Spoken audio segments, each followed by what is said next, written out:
What up, though, shawty? Welcome back to the channel.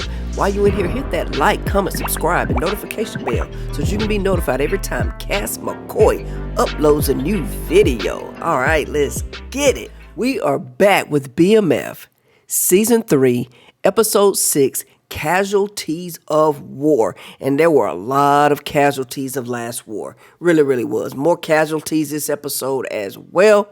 So let's jump right into it. So it starts off with, a brash of funerals, right? You had the Techwood boys burying little Milton.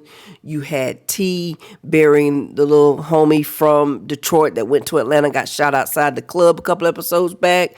And then you had Bryant burying little Kevin. It was sad to see. And Bryant was so distraught and upset because he looked across the way at the funeral, the burial site, and he saw T and his crew burying their member. And he was just so offended by that, to the point that he went over there and confronted him, was like he didn't feel that it was fair that his son was even being buried, but the fact that he had to share soil with one of the likes of them. So he was just so upset. And T stepped to him and was like, man, respect. Like, you got to respect what we're doing here. And Brian pushed T into the grave. He just pushed him in there and kicked dirt on him. Brian is a ticking time bomb right now. And I know he's going through a lot because later on we saw him back at the precinct and he was officially terminated. He was on suspension. The captain went ahead and officially terminated him and also suspended Jen. So, they're both going through it right now. But back at the other gravesite, we had Meech. He went to go pay his respects to little Milton. Remy wasn't feeling it. Remy didn't feel like he should be there. He was out of place. But Meech is on a whole nother. Remember, Meech is always playing chess, not checkers. So Meech was there because he wanted to, try to, come up with an alliance and speak with them about an alliance. But Remy ain't trying to hear it. But Meech also knows that right-hand man, he sees something in him that he could turn him. So that's his plan. And it ended up working out for him. So we have more stuff going on with Charles, Lucille, Nikki, and Maurice this episode. And I'm going to be quite honest with you. I'm getting a little tired of this whole little storyline thing. I don't know where we're going with it. We need to hurry up and get there. It's actually dragging out a little longer than what I would like, especially since Lucille and, they've always been this Christian-based type family. And being raised as a Christian, I feel like she should have already gotten over this by now. In some kind of way. Either go ahead and dissolve the marriage, move on about your life, or do what's probably the right thing and forgive your husband and move on, especially since you're trying to be assistant pastor. But this whole thing is just really getting out of hand with me, and I'm growing slowly bored with it. So Maurice, he's continuing to call the house. I guess we later found out that he didn't realize her and Charles were still living together. So maybe, I'll give him a slight pass on that. But he's calling the house. She's still seeing him. She's honest with Charles. She went out with Maurice, went to go see him. Nikki's struggling with it because she's tired of her family trying to tell her what to do, and they're not sweeping around their own front door. So Nikki's a little, worn out about that. But it's just getting crazy, I don't know. I'm growing bored with it. I don't know about everybody else, but I'm growing bored with this whole storyline. So then we see T. He's, with his family, LaWanda and the baby, and he's beginning to see, and think to himself, like, we're losing a lot of bodies. He made a comment about this is like his fifth funeral in about as many days. Like, that's kind of scary. And so he comes up with the idea that he wants to build an alliance between, his crew and Henry's crew. Now, we all know Henry ain't the alliance type. She's more revenge-minded. So him and his right-hand man, they go and they pull up on her, and they offer her, to give their product, let her move their product because they have the purest product and, try to work out something. Stop the bloodshed. She's not trying to hear it. She's not trying to hear it. But while there, they peep Diz and T, they could tell something's up. Her cousin actually is the one that peeped it and let her know later on. They could tell that Diz is pretty much in alliance with T. They just picked up on it. They could tell by their body language and the way they were looking at each other during this negotiation that she wasn't having. So we later see T. He's now with Markeisha. T just back and forth. He all over the place. I think T is really trying to be with LaWanda to see her out, for her pregnancy and everything, but that he really loves Markeisha. That's who he really want to be with. And he's playing both sides until the baby's born. I think that's what's going on here. And I guess at the end of the day, you got to, at least he's there for her while she's pregnant. So I guess that's the way I have to look at it. But his heart is with Markeisha. So he's with Markeisha, and Markeisha, he comes up, he has a nightmare, because of all the violence, gun violence, and everything that's going on. And he begins to vent to Markeisha about how, Henry wasn't trying to hear the alliance. He went to go see her, and she gives him the bright idea to go and talk to her dad, Blaze. Go through Blaze. Blaze is the one that really run that. Yeah, Henry's out here doing her thing, but you need to go through Blaze. Blaze will make her see the way. So he goes and he talks to Blaze, and Blaze didn't tell him yay or nay, but, he could sort of tell that Blaze was probably going to go and have a talk with her because he didn't totally shut T down. He gave him respect for coming to him and all that. So T left that thinking it was a DD. He left that thinking it was a done deal, and he's good to go. So he left with that. So then we see Meech. He's at, the little spot where he likes to go pick up, his little to-go orders and everything. They seem to meet there a lot. It's like a little common meet spot or whatever. And he goes in to pick up some food. Well, on his way out, Claude walks in, which is Remy's right-hand guy. And he comes in and Meech goes back and sits down at the bar area, and Claude sits behind him. So they're like talking so that it won't look obvious that they're there meeting with each other. And yep, sure enough, Meech's suspicion was right. He'd be able to crack, Claude, get through to him, and Claude is ready to, work. And Meech let him know, bro, this is for you to be the leader. Remy's got to go. Too many young bodies, too many bodies are dropping behind Remy. Remy's got to go. Long as you understand that I'm working with you, I want you running the crew. I don't want to work with Remy. And look like Claude's on board for it. So, things are looking up for Meech in that regard. So then we'll see Meech back at his crib. He's there because he's going to have, all his crew come over about RIP and everything. We're not going to mention the HOA lady. She was just... The HOA lady was doing too much. We just gonna leave her where she is. But anyway, so he's meeting with his crew and everything because they're being hit by Red Dog and all this kind of stuff. Red Dog coming through, done hemmed up Duffy, hemmed up another one of his boys, and he's trying to figure out what's going on. So Angel decides, hey, let me, talk to a couple of the guys, the big guys, and see what's going on, because she has, the big high-powered, law enforcement and judicial judges and stuff. They go to Magic City too. So, Platinum Palace in this show. So she's like, let me get into some of their ears. And sure enough, she gets the tea. She comes back to report to Meech, but as she's telling Meech this, the other dude walked in and said, hey man, they trying to get me to turn on you. And Angel let him know as well, hey, Greenie has sold you out. Greenie has put Big Mike's murder on you, and they are looking for you. The feds are looking for you. So yeah, it's like that. And then the other young fella let him know, hey man, they told me about that murder. They trying to get me to say that it was you.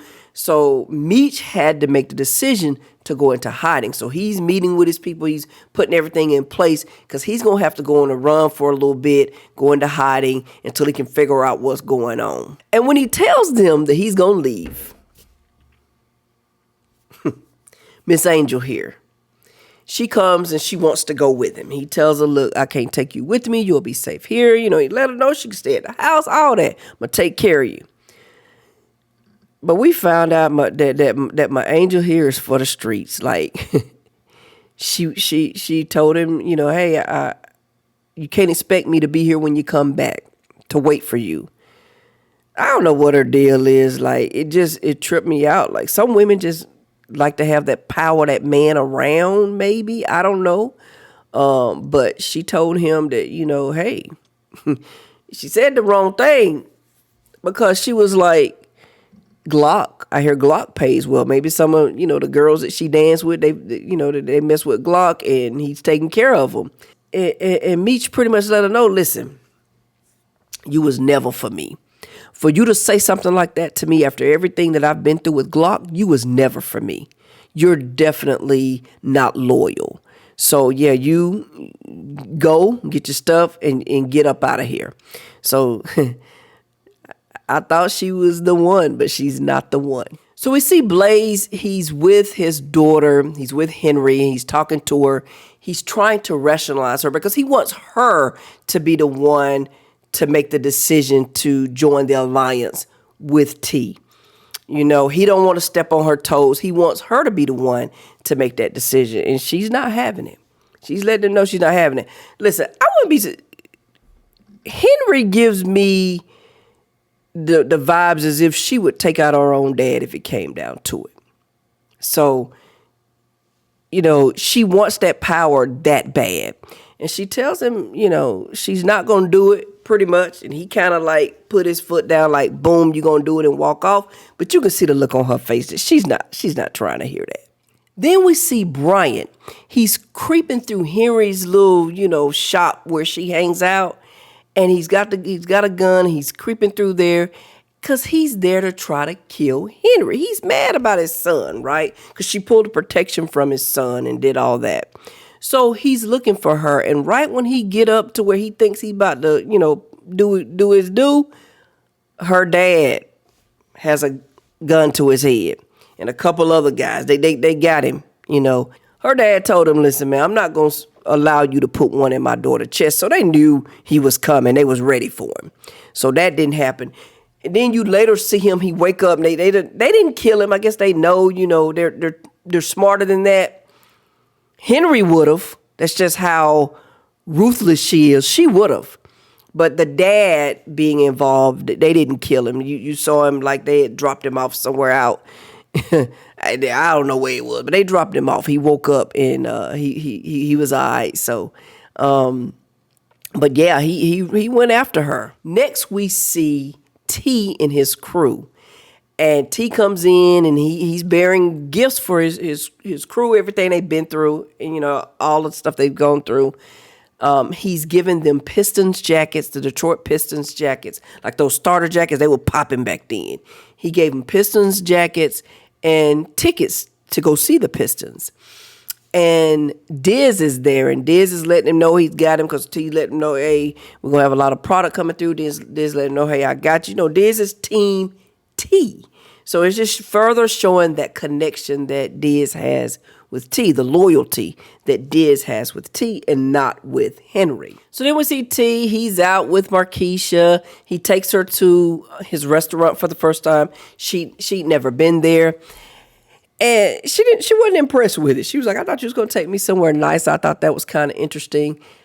He laid his phone and pager down, and when his back was turned, she turned him off, knowing he got a girl in labor. I mean, that's, you know, due any day. He had just told her because she mentioned something about them going on a vacation together. He's like, well, you know, LaWanda's about to pop any day, so I can't do anything. And you turned his cell phone, his pager off, like, wow. But, you know, they got in touch with him because she did go into labor. The phone started ringing there at the shop, and one of his boys answered the phone, let him know, and he was out. He was gone. So then it goes to Lucille. She's out with Dr. Maurice. She's having a good time. They're dancing and everything. And his pager started going off because Nikki has found his pager and starts to page him because that's where LaWanda is. She's with Nikki in labor. And that's the only like she could have dialed 911, right? Because it's not like that was her doctor. Dr. Maurice wasn't her doctor. I feel like earlier in the episode she said another doctor's name. She didn't say, I don't know. But anyway, Nikki didn't dial 911. She called, that doctor. And so that doctor came, T came, they all came to the house, and the baby was delivered there. And poor Charles walks in, and he sees, he can see how Lucille's looking at the doctor, in awe because he's delivering her grandchild. T comes in, his baby's being born, and LaWanda goes off on her. So she's all upset that he was with Markeisha, so she's spazzing out while she's in, it was just a lot.